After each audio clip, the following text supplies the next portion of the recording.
Capital Sonoro.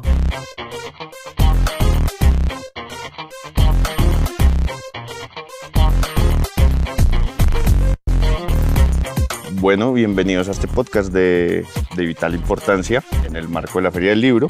Nos encontramos con la escritora y profesora de Literatura y Cultura Latinoamericana en la Universidad Rice Houston, Gisela Hefts. Gisela, ¿cómo estás? Muy bien, gracias. Gracias por la invitación también a ustedes. Bueno, Gisela, hoy nos convoca una novela titulada Cocodrilos en la noche, que como bien dice la descripción pues, del libro es una reflexión sobre el amor filial, el cuidado, la vejez y el exilio, pero además es una novela donde se nota mucho el paso del tiempo, ¿no? Desde una visión de una coyuntura donde está muy presente la enfermedad y la misma muerte, pues que son temas que quisiera que tratáramos a lo largo de esta conversación. Pero quería arrancar, Gisela, preguntándote, estamos frente a una novela que, pese a la sentencia que se hace de entrada, donde se señala que todos los personajes pertenecen al dominio de la ficción, igual narra pues, la muerte de su padre. ¿Por qué esa decisión deliberada de no hacer autoficción? ¿Por qué irse más por este formato y declararlo como una novela? ¿Qué tipo de libertades da o qué no entrega la autoficción y qué hace que usted tome esa decisión? Sí, bueno, hay muchas preguntas ahí. El tiempo, la autoficción, el género. Creo que sí tiene que ver con el hecho de que hay muchos desdoblamientos del personaje que van más allá de lo que sería como una simple y llana autoficción. Es decir, el personaje es un personaje que está jugando con su propia identidad, con su identidad real y su identidad ficcional, y al mismo tiempo hay en la novela, y me estoy adelantando un poco, pero hay un cuaderno de notas, que es un cuaderno prácticamente un cuaderno etnográfico, ¿no? Que la protagonista ha ido utilizando como un modo de registrar in situ, ¿no? El momento en que el padre está enfermo. Entonces, ese relato etnográfico que empieza justo antes de que al padre lo operen, ¿no? Y que termina, ¿no? En esa primera instancia, en esta primera sección de la novela, que es del lado de acá, del lado de allá, la protagonista va escribiendo de una manera espontánea en ese cuaderno de notas cada aspecto que ella va registrando en relación a lo que está padeciendo el padre. Uh-huh. Y creo que ese registro es muy intenso, es muy vívido, porque no es ficción. Uh-huh. O sea, eso está escrito en el momento en que una persona está viendo a su propio padre en un momento en que prácticamente terminal, con todo lo que ello implica, ¿no? Implica la relación con la institución médica, la relación con las enfermeras, la relación de ella con su hermano, con la pareja de su padre. Su madre. Con su madre también, que por ausencia también cobra un rol interesante. Y al crear una ficción de este texto me estoy como también liberando y separando de todas aquellas referencias que yo sentía que estaban muy vívidas, que estaban muy presentes. Entonces es una forma de decir, todo esto es ficción y puedo explorar y puedo hibridizar con esta voz que va registrando desde distintos ángulos también, va registrando desde la posición de hija, pero también desde la posición de madre, desde la posición de local, pero también desde la posición de extranjera, ¿no? Porque hay muchas dislocaciones y muchos desdoblamientos. Entonces creo que esa advertencia, ¿no? Que todo pertenece al campo de la ficción, te da una libertad de explorar, de experimentar con voces, con registros, con perspectivas, que no lo haría si uno está pensando o planificar a escribir dentro de un género preciso, no sea autoficción o completamente ficción, cambiando todos los nombres, sino hacer ningún tipo de referencia, ¿no? a los nombres, que muchos de los nombres son reales, ¿no? Entonces creo que eso permitió abrir un campo de exploración que no lo hubiera tenido si hubiera elegido otro género, ¿no? Otra forma de abordar la escritura. Uh-huh.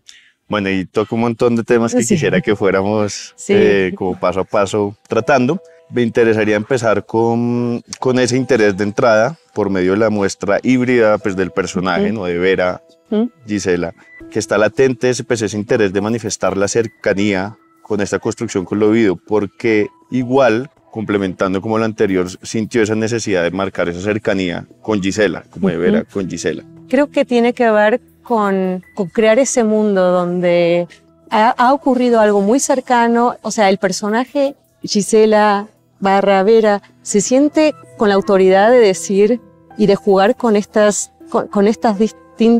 distintos nombres, en parte también como para ser explícito y para hacer de una manera como más evidente algo que tiene que ver con la propia experiencia de esa protagonista, que es cómo evidenciar el experimentar el exilio, el estar afuera, el estar llegando a una ciudad que de pronto te ha desnaturalizado y que vos misma has desnaturalizado, porque regresás y es otra, ¿no? Entonces eso te coloca en una situación híbrida. Entonces, ¿quién sos, no?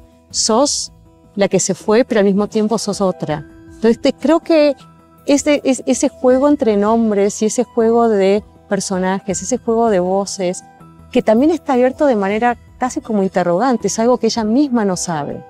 Ella misma está buscando saber quién es a partir de esos juegos, justamente para poder entender lo que está ocurriendo en una situación que es una situación límite, ¿no? Que es una situación de nuevo donde hay una persona en condiciones terminales, ¿no? Desde el diagnóstico médico, te da la posibilidad de explorar y de interrogar, no solamente desde lo narrativo, sino también desde lo personal, desde lo íntimo, quién sos, ¿no? Y creo que a mí en particular me ayudó a procesar mucho mejor esa experiencia de llegar, el trabajar de una manera muy híbrida y mucho más experimental, evidenciando y haciendo y poniendo en relieve estas negociaciones que tenés que hacer cuando vivís afuera, porque al fin y al cabo se trata de eso. O sea, son los precios que tenés que pagar, las facturas que te pasan por no estar ahí, como ocurre con el personaje que es la pareja del padre, ¿no? Que hacia el final le cobra esa factura por estar afuera, ¿no? Entonces te saca el poder, te sacan el poder. Estás afuera, perdiste, ¿no? Entonces es esa forma de poder negociar también con todas las instancias que vas atravesando una vez que estás afuera, pero al mismo tiempo regresás. ¿Y cómo regresás y quién sos? Dentro de eso quisiera que ahondáramos un poco en ese asunto híbrido dentro de la personalidad, sobre todo pues en una sociedad donde como que los debates están muy ligados a la identidad, ¿no? Como a definirse dentro de esa identidad, casi que hay como una obsesión ahora como por definirse, y aquí se juega en una zona gris. Es un personaje que se bandea en una zona gris, en una entidad en duda que se confronta y como que no se logra definir del todo, como migrante que regresa, y al menos pues esto sucede en buena parte del libro, que nos entrega esa duda frente a quienes somos, más allá de la certeza de podernos definir. Bueno, yo no quiero decir que estoy en contra, pero a mí no me funciona en particular tener una identidad fija. Es decir, yo creo que las identidades cambian, todo cambia. Es decir, la vida es flujo y la vida es fluida. Es decir, yo no puedo decir soy yo y esta identidad va a ser mi identidad para siempre, porque mi identidad va a ir variando de acuerdo también a las situaciones que yo vaya atravesando. Entonces, si estoy en el exilio, soy extranjera. Si estoy en mi país, soy local. Entonces, ¿quién soy? Pero cuando sos local y sos extranjero, cuando yo vuelvo, a mí me preguntan si soy del interior, porque no tengo acento porteño. Pero no tengo acento porteño porque me fui hace 23 años. Entonces se ha suavizado, pero después vuelve. Entonces esa identidad también fluctúa. Y pensar en una identidad fija me pone en un lugar, me coloca en un lugar incómodo. Porque no tengo esa seguridad. No puedo decir soy esto o soy lo otro y decirlo de una manera convincente. Porque no estoy convencida. Porque sí veo cómo mi propia identidad ha ido cambiando y cómo conforme me voy ubicando en distintas posiciones, sea como hija, sea como madre, sea como profesora, sea como escritora, mi propia identidad, mi propio lenguaje, mis propias palabras cambian, ¿no? Entonces, creo que eso también aparece en la novela, ¿no? Estas juxtaposiciones, ¿no? De voces, de identidades, de perspectivas, de posiciones, que por lo menos a mí me funcionan justamente para abordar esta incertidumbre que tiene que ver, no sé quién soy. Y en ese sentido, ¿por qué regresar, contrario a lo que se puede pensar, puede resultar casi que contraintuitivo? Ese regreso a Buenos Aires puede descolocar tanto y quitarle piso a eso que hemos construido con ciertas certezas, ¿no? Porque uno pensaría que ese regreso a donde uno nació le va a recordar de dónde viene y le va a dar ciertas certezas, pero sucede en ocasiones al contrario, ¿no? Como que termina uno por dejarlo en el aire. Es que cuando regresás después de mucho tiempo, esas certezas te pegan en la cara y te dicen, no las tenés, porque lo que vos dejaste ya no está. Es decir, vos regresás y el lenguaje que las personas hablan es diferente, porque vos perdiste ese slang, ese idioma, ¿no? que hablaba tu generación, porque ahora hay otra generación que usa otro lenguaje al cual yo no pertenezco, porque aún si regreso, no estoy en ese circuito, ¿no? lingüístico de, qué sé yo, gente joven que de pronto habla de determinada manera y yo, ¿qué es eso? ¿Qué es esa palabra? ¿Qué es ese término? No lo conozco. Y lo mismo pasa con la ciudad. Los lugares que dejás, de pronto algunas librerías que estaban cierran, de pronto algunos cafés que estaban ya no están más, descomposición urbana, que eso lo va marcando, ¿no? También lo va registrando, ¿no? Hay más cagada de perros, hay más basura acumulándose en las calles. Entonces, aun cuando uno viene con certezas, la ciudad, el presente con el cual uno se encuentra, te pega en la cara y te dice, mira, esas certezas que tenías ya no las tengas más, porque la ciudad cambió. Y creo que lo mismo pasa con el padre, ¿no? La certeza de tener ese padre que implica, ¿no? una figura, ¿no? El padre, una figura protectora, una figura quien te crió, quien te ayudó a crecer, quien te dio refugio, quien te estuvo siempre en momentos importantes en tu vida. De pronto se vuelve algo vulnerable, ¿no? Se vuelve una persona que necesita que uno la ayude, ¿no? Es decir, los roles también se invierten, ¿no? Entonces, ahí hay, creo, un paralelismo entre la experiencia de la ciudad y esas incertezas que aparecen en el transcurrir, ¿no? Que ella va experimentando, ¿no? Como una flaneur que trata de naturalizar y de reapropiarse lo que esa realidad le ha sacado por haber estado en el exilio por tanto tiempo. Claro. Y precisamente quería preguntar ahí cómo se conecta esto con el deambular, ¿no? Como en el libro están, y sobre todo las anotaciones, estas reflexiones frente a estas caminatas por Buenos Aires, ¿qué le entrega a usted esas caminatas y esa búsqueda donde se encuentra con el cambio y con un pasado que no va a volver precisamente?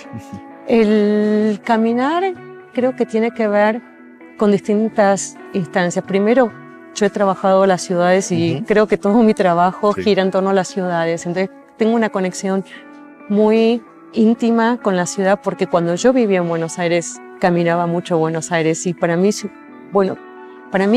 conocer una ciudad o vivir una ciudad es caminarla, porque es la única forma en que uno puede registrar no solo lo que va viendo, pero sino lo que va sintiendo, los olores, los sonidos, ¿no? La polución o la falta de polución, la limpieza, la suciedad, etc. Entonces ahí hay muchos mecanismos que se ponen en práctica. Primero, caminar implica para ella regresar a un momento donde ella era local, ¿no? Es decir, yo camino porque siempre caminé. Entonces es mi forma de reapropiarme de una Buenos Aires que dejé.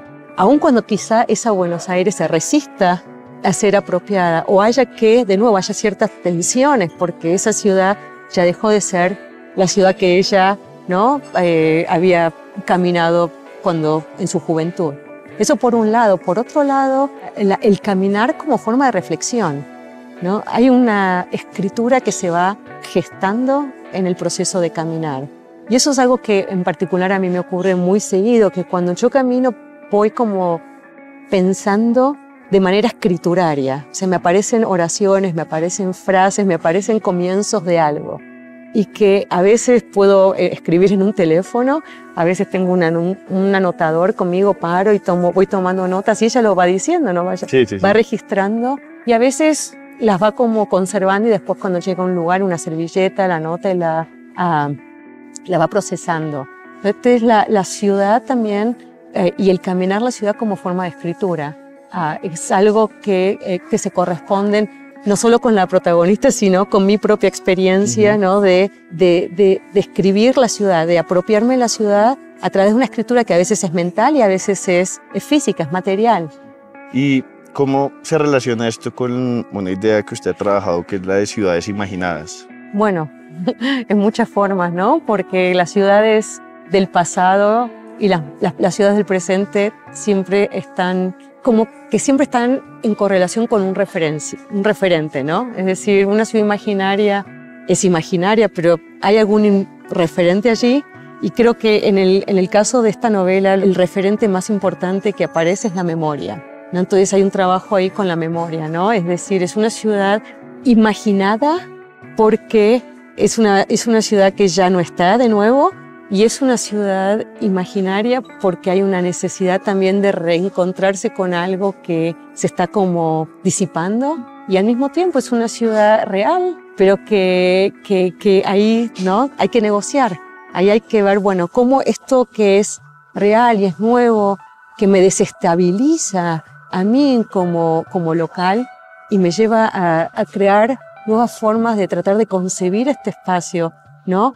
Ingresa en mi vida de nuevo y se puede volver parte de mí. Porque yo siento, por lo menos, que las ciudades, cuando uno las camina, cuando uno las piensa, cuando uno las imagina, le van creando como una intimidad, una relación muy personal con el espacio, ¿no? Es como prácticamente como yo Buenos Aires siento que es una ciudad que yo la tengo grabada en mi cuerpo. Entonces, volver es como volver a esa ciudad imaginada, reimaginarla, reapropiarla y después dejarla, porque después me voy. Entonces, y sé que después voy a tener que rehacer iniciar un proceso a mi regreso, porque va a ser, de nuevo otra ciudad, otra Buenos Aires.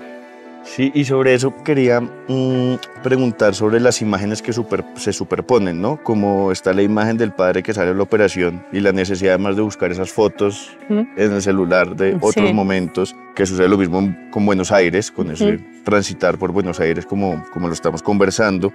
Entonces, ¿cómo nos construimos en nuestros relatos a partir de esa superposición de imágenes? Bueno, nos construimos, ¿no? En principio ella está tratando de construir la imagen del padre o reconstruir, o incluso es un proceso, diría, de edición, ¿no? Porque es como un borrar, ¿no? Esa imagen que es tan fuerte cuando él sale del hospital, que él parece, ella dice, ¿no? Un muñeco, porque es otra persona. O sea, la operación lo ha transformado, porque esa es otra de las cuestiones que aparecen ahí, lo han vaciado en muchos sentidos, ¿no? Entonces, esa imagen que es tan potente necesita algún tipo de edición. Y ese proceso de edición solo puede lograrse a través de una borradura, que sería borrar esa imagen y superponerla con una imagen pasada, ¿no? Que pueda traer un presente nuevo que le dé sentido, ¿no? A esta imagen que está viendo, que está presenciando y que al mismo tiempo quiere borrar. Entonces es un proceso de construcción ahí, yo diría sobre todo de edición, muy importante, que tiene que ver con algo que hacemos prácticamente todo el tiempo, pero que de nuevo desnaturalizamos, ¿no? Creo que ahí la escritura te permite, ¿no? Retomar ciertas prácticas que a veces las damos por sentadas, las hacemos, pero no nos damos cuenta, ¿no? Borramos imágenes, las superponemos con los recuerdos, con la memoria. Por eso hablo de la memoria, que es tan importante. Pero en el caso concreto de ver a un padre en una situación tan diferente, ahí creo que aparece de una manera muy tangible esa necesidad de editar, ¿no? De editar el presente, de recuperar el presente a partir de una imagen del pasado, ¿no? Algo que borre eso, ¿no? Y que te permita darle sentido a ese presente que es espantoso, que es muy desestabilizante. Sí, de ahí ya responde un poco la siguiente pregunta, pero no sé si quiera complementar algo, como que al partir se pierden muchas cosas, como lo ha señalado. ¿Cómo ha lidiado usted con ese anhelo humano de aprender el instante sin dejar de lado un pasado que igual tiende a esfumarse y a convertirse en otro pasado, ¿no? Visto desde otro presente? Creo ahí que la escritura, ¿no? La escritura te permite jugar un poco con esa recuperación del pasado, con un proceso de reelaboración, ¿no? Porque el pasado muchas veces aparece de una manera casi inconsciente, ¿no? Es decir, cuando nosotros tratamos de recordar, es un proceso en el cual ciertos recuerdos están más vivos que otros, pero no somos conscientes de ese proceso. O sea, hay algo que nosotros inconscientemente hicimos, algún tipo de edición inconsciente que nos lleva a tener ciertos recuerdos más vivos y otros como olvidados, ¿no? Yo siempre pienso una imagen que a mí me encanta, no sé si has visto la película Inside Out, que es sobre la memoria. Hay unas pelotitas de la memoria que se van gris, que se van hacia, que funciona muy bien, porque cada vez que se va muriendo un recuerdo, se vuelve gris y después se bota, ¿no? Y creo que es una imagen muy potente que tiene que ver con cómo nosotros perdemos todo el tiempo, ¿no? Fragmentos de la memoria de manera inconsciente, no sé si por cuestiones que nos van activando o desactivando en nuestro presente, en nuestras vidas. Pero la escritura te permite, por eso digo, la escritura en ese sentido te permite recuperar esas pelotitas grises, eso olvidado, que si no intentáramos de una forma deliberada recuperar, quedaría como olvidada, quedaría en ese estado gris y prácticamente como inerte. Entonces creo que la escritura, algunos dirán el arte, ¿no? Pero en mi caso particular es la escritura, porque además la escritura te permite darle nombre a las cosas, ¿no? Te permite nombrarlas, te permite reescribirlas, reconfigurarlas, reelaborarlas, ¿no? Volver, retomarlas. Y la escritura en ese sentido, sí, como forma de explorar, reapropiar, reelaborar, reeditar, recuperar también. Y recuperar y también homenajear, ¿no? En el caso también de la novela, claro, esta idea de poder rendir homenaje, ¿no? al padre, ¿no? Que es algo que tiene que ver con el duelo, pero también con la recuperación, ¿no? de ese proceso, que la medicina no transforme al enfermo en un número, que no transforme en un diagnóstico, que no transforme solamente en un paciente y punto, ¿no? Porque la deshumanización que hay ahí es muy increíble. Presente. Sí. Sí, y ya vamos para allá, pero siento, y quizá me equivoque, que las anotaciones que igual van ganando como cierta libertad en la escritura y de soltura, hay un debate entre lo que se escribe y no, como que sobre todo como las primeras anotaciones. Claro, usted termina escribiendo sobre aquello que Vera hizo que no va a escribir, ¿no? Como no voy a escribir de esto, pero pues lo escribe. Sí. Pero se siente ese debate donde ella dice que no va a escribir sobre eso. ¿Cómo fue esa construcción y esa libreta amarilla o ese celular? ¿Qué nos dice de sus preguntas como escritora de cara a este oficio, por llamarlo de esta manera, lo que estamos hablando, de su oficio de escribir? Sí, creo que en ese sentido también el cuaderno de notas funciona como una especie de backstage, ¿no? Donde uno, ¿no? Como una especie de escenario trasero, ¿no? A partir del cual la protagonista logra mostrar las costuras del proceso de escritura, ¿no? Es decir, hay ahí una intimidad muy, muy grande en el cual, o a partir del cual ella está contando no solo lo que está experimentando, sino también las dudas que siente como persona que está experimentando esta enfermedad del padre, pero al mismo tiempo como escritora, ¿no? Y esas dudas están puestas ahí de manera deliberada y de manera explícita, justamente para mostrar ese trasfondo, ¿no? Que la escritura tiene esas costuras, que la escritura no es algo que necesariamente sale de una manera espontánea y allí, exacto, ¿no? Y que la novela se hace, sino que el escritor y la escritura en sí generan preguntas, generan interrogantes, generan decisiones, generan dudas, ¿no? Si digo esto, si digo lo otro, ¿no? Y creo que de nuevo esto también nos vuelve a poner en la situación de que todo esto es ficción. Al decir que todo es ficción también te permite elaborar y explicitar todas estas dudas de un modo que si no estuviera como cubierto, si no estuviera como disclosed, ¿no? Como dicho, ¿no? De manera de antemano, ¿no? Te generaría como más limitaciones, ¿no? Te pondría como un corset. Y no quería tener un corset, no quería tener limitaciones, quería justamente tener esa libertad de poder decir y de pensar y de reflexionar in situ, ¿no? Acerca de la experiencia, pero también acerca de lo que es escribir y de lo que es decidir acerca de escribir, y qué se escribe y qué no se escribe, y que esto no es algo que uno escribe y que sale, ¿no? Sino que es mucho más complejo. Claro. Pero además de ese escribir o no escribir, también está como el manejo de las emociones dentro de la novela, lo que se muestra y lo que no, ¿no? La manera como se saluda al padre enfermo frente a lo que se está sintiendo, la idea de racionalizar la muerte, ¿qué conclusiones o reflexiones saca usted de la manera como culturalmente lidiamos con la muerte, con la enfermedad y con la agonía?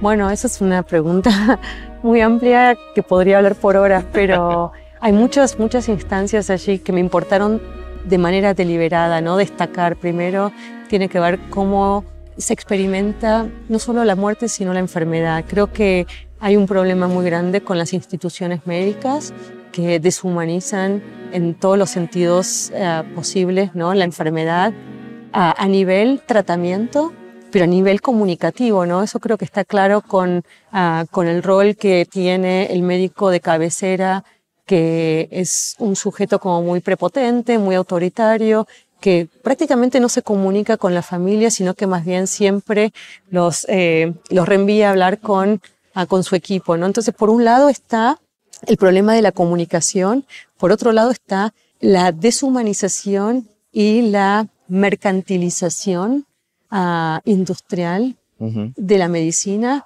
porque, por ejemplo, en el caso del padre, él no debería haber sido operado. Esa operación implicó una carnicería, implicó vaciarlo completamente. Podrían haberle dado un tratamiento paliativo con un cáncer pancreático. Una persona no vive más de 2 a 4 meses. ¿De por qué se lo sometió a él a ese tipo de carnicería? Porque un cirujano le pagan una fortuna por hacer una operación de 6 horas. Entonces ahí hay una crítica cómo también naturalizamos el hecho de que esos tratamientos son los tratamientos que se tienen que aceptar, porque la institución médica dice que esa es la forma más apropiada, ¿no? de proseguir. Pero por otro lado también está el lado íntimo, ¿no? de la experiencia personal, ¿no? ¿Qué se dice? ¿Qué no se dice? ¿Qué revelamos? Yo no sé si está bien o no mostrar angustia y dolor frente a una persona enferma. Esa es la reacción que ella tiene, quizá incluso como un mecanismo, ¿no? inconsciente de pensar que de ese modo va a preservar cierta integridad y dignidad en el padre, pero yo no sé si esa es la forma ideal. Una de las cosas que más me llamó la atención, y está aquí narrado, que tiene que ver con el hecho de que los hijos no le dicen al padre que sufre, que tiene un cáncer. Y eso tiene que ver también con una perspectiva muy paternalista que los médicos en Argentina tienen, de que no hay que revelar la enfermedad porque supuestamente se van a recuperar de manera más rápida si no saben. Pero en Estados Unidos, donde yo vivo hace 23 años y conozco muchos médicos, está prohibido ocultarle la enfermedad a un paciente. Entonces son dos perspectivas completamente opuestas. Una es muy paternalista, ¿no? Tratando al enfermo casi como un niño, que no se le puede revelar la verdad. Y otra es mucho más directa y pragmática, y bueno, que tiene que saber. Y creo que esas son también confrontaciones culturales muy importantes, ¿no? Frente a la enfermedad, frente a los diagnósticos y frente eventualmente, ¿no? a la muerte. Ahí sí deliberadamente intenté ejercer una crítica, porque yo estaba muy como inconforme con cómo se había llevado a cabo todo ese proceso. Y al mismo tiempo también quise plantear ciertas interrogantes en cuanto a cuál es la mejor forma de actuar. Y sí, hay en estas dinámicas, en estas relaciones, decisiones, del mismo modo que decidimos qué escribir y qué no escribir y planteamos este backstage. Quise también poner ese backstage de qué digo, ¿no? ¿Qué cara pongo? ¿Me pongo una sonrisa? ¿Me pongo la máscara y le sonrío para que no me vea angustiada? ¿O me vea angustiada y de pronto, ¿no? Que también son decisiones que uno hace, ¿no? También explicitar eso, ¿no? Poner de relieve que cuando uno sonríe o cuando uno no sonríe, también está tomando una decisión. Estoy eligiendo no mostrar mi angustia, mi dolor. Estoy eligiendo mentir también, ¿no? Porque estoy mintiendo, ¿no? Me estoy poniendo una máscara que también te genera un cierto dilema ético. ¿Estoy haciendo lo correcto? ¿No estoy haciendo lo correcto? Entonces, son preguntas también que no tienen necesariamente una respuesta, pero creo que sí es importante hablar sobre estas cosas porque hay muchas cosas en juego, ¿no? En la enfermedad y en los tratamientos. Y que habla precisamente de la manera como lidiamos con ello, como Exacto. cultura. Y además la finitud existe, o sea, las personas se mueren, los médicos tienen que hacerse cargo de los pacientes, pero la forma en que nosotros en la sociedad elegimos, o culturalmente hablando, lidiar con eso, ¿no? Abordar este problema también es una decisión nuestra, ¿no? También es parte de nuestras exigencias, ¿no? ¿Qué queremos que los médicos digan? ¿Qué les exigimos que hagan, ¿no? Estamos conformes. Yo de nuevo salí muy disconforme de ese tratamiento y creo que tendría que haber hecho las cosas de una manera diferente, pero también cuando ocurren estas cosas se genera, es una bomba atómica. Claro. Las familias están completamente desorientadas, ¿no? Y además existen tensiones y tensiones entre los mismos familiares, ¿no? ¿Qué hacer? Uno tiene una opinión, el otro quiere hacer lo otro. Hay que hacer este tratamiento, no, mejor no hacer tratamiento, ¿no? Hay peleas familiares, hay muchos conflictos que también que se suman son normales. Ajá. Quisiera volver un poco al tema de las superposiciones y tocar también este tema de la finitud. Como que la superposición de imágenes, pero al final nos narra un poco el paso del tiempo, que está muy plantado en esta novela, que si bien pues ocurre bajo una coyuntura específica, retrata de una manera muy honesta la enfermedad y a través como de ese lente va viajando en el tiempo entre los distintos periodos de la protagonista. Por ejemplo, cuando saluda al papá y se preguntan que en qué momento se volvió madre, y el abuelo cuando pues, es su hija consentida. Sí, ¿no? sí. Nuevamente no sé si me equivoco, pero pues es una lectura de la muerte, del paso del tiempo desde la enfermedad, desde la muerte, cómo nuestra mortalidad, nuestra finitud construye y aprende a lidiar con ese paso del tiempo, con esa agonía del otro, del ser querido además, que al final también nos recuerda pues un destino ineludible para nosotros. Pues. Sí, creo que la muerte te coloca en una situación en muchas situaciones, creo que te pone en una situación principalmente de desorientación, ¿no? Te desorienta. La finitud es algo con lo cual normalmente no estamos acostumbrados a lidiar. Esas finitudes que son determinadas, ¿no? Definitivas, ¿no? Que no vuelven, ¿no? Porque hay límites y hay límites.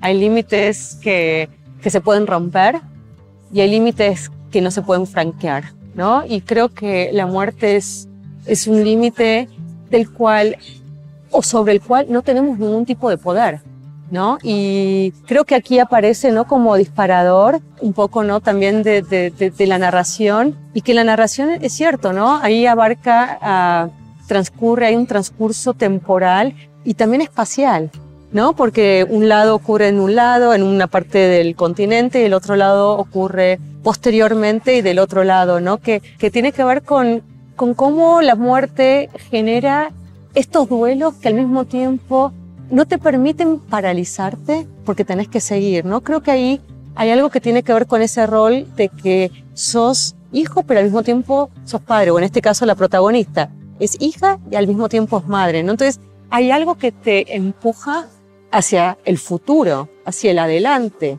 que no te permite que te quedes como varado o estancado en ese pasado o en ese momento, porque te necesitan, ¿no? Es casi incluso como material, es una necesidad material y física a la cual tenés que responder, lo quieras o no.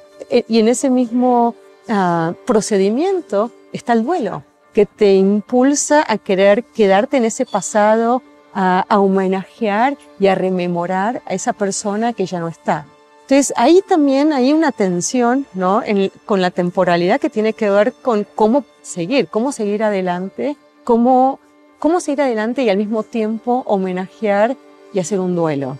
Y creo que ahí el cuaderno de notas, de nuevo, funciona como un espacio de reflexión que le permite a la protagonista avanzar, ¿no? Y al reflexionar sobre todas estas distintas instancias, ¿no? De nuevo, sin ofrecer necesariamente respuestas, pero con la posibilidad de abrir un campo de interrogantes, es una forma de poder proseguir, de poder seguir adelante en un momento donde, naturalmente hablando, ¿no? El impulso es quedarse, ¿no?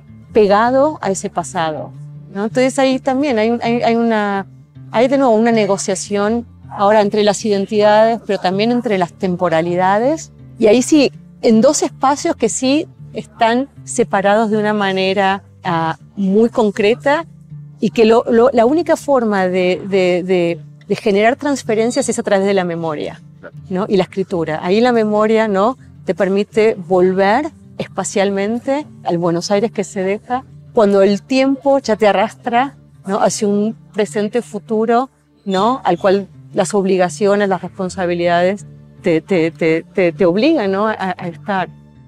¿En qué momento el miedo se convierte en derrota? ¿En qué momento el miedo se convierte en derrota? Cuando ella no puede regresar. Cuando ella quiere regresar, ese momento en Disney World, cuando ella está tratando de, ahí sí, de nuevo, de luchar contra el tiempo para que el tiempo dure un poquito más y le permita, le dé un hueco para poder regresar, sacar su pasaporte e ir a ver al padre, y ahí no, el tiempo no aparece. O sea, la finitud de la muerte se impone, y ahí en el momento en que ella se da cuenta de que no puede regresar, ahí aparece la derrota. Y para cerrar, quisiera volver precisamente a ese principio del libro en Disney, porque pues llega esta noticia en medio pues de un lugar donde se construye a partir de sueños, como con esta idea medio de Peter Pan que no transcurre el tiempo, ¿no? ¿Cómo interpreta usted esta paradoja y cómo cree que le llamamos nosotros en el sentido como entre esos sueños, pero con las pesadillas inherentes a nuestra condición humana y que tienen lugar en este espacio? Creo que primero que la protagonista se entere de la muerte de su padre en Disney World es como, no es ni siquiera un oxímoron, prácticamente es como un cuento o un chiste macabro, ¿no? Porque es en ese lugar de una felicidad que también yo ahí creo que juego un poco con la ironía, ¿no? De una felicidad artificial, ¿no? De un mundo fantasía que te cuenta o te quiere vender, ¿no? Que los sueños, que la vida es un sueño, que la vida es alegría y juegos y que todo, ¿no?, es cuentos de hadas o Peter Pan o Cenicienta o lo que sea. Entonces creo que el hecho de que, creo que eso fue determinante y creo que incluso marcó el tono del relato, ¿no? El hecho de que se enterara en Disney World, en el lugar de una felicidad tan artificial donde se impone la realidad y como que pincha, revienta esa fantasía, ¿no? Creo que el hecho de empezar así para mí fue como dar por sentado el tono en el cual se va a contar la novela, ¿no? Y dejarlo en claro de antemano que eso es lo que ocurre, ¿no? Para que el lector lo sepa, porque lo que yo quiero es que el lector, no me interesa tanto que se entere que si muere o si no muere. Lo que importa es ese proceso y esa experiencia, ¿no? Del duelo, primero de la muerte, primero de la enfermedad y luego de la muerte y luego del duelo, ¿no? Que es lo que va como enunciándose en esas distintas instancias. Gisela, pues muchísimas gracias por aceptar la invitación a De Vital Importancia. Muchísimas gracias. Sí, un gusto hablar con ustedes. Bueno, este fue nuestro episodio de hoy de Vital Importancia. Recuerden que este podcast no sería posible sin la producción de María Cuestas, la edición de Adriana Castellanos y la dirección de Santiago Rivas. Mi nombre es Juan Pablo Conto. Hasta pronto. Capital Sonoro.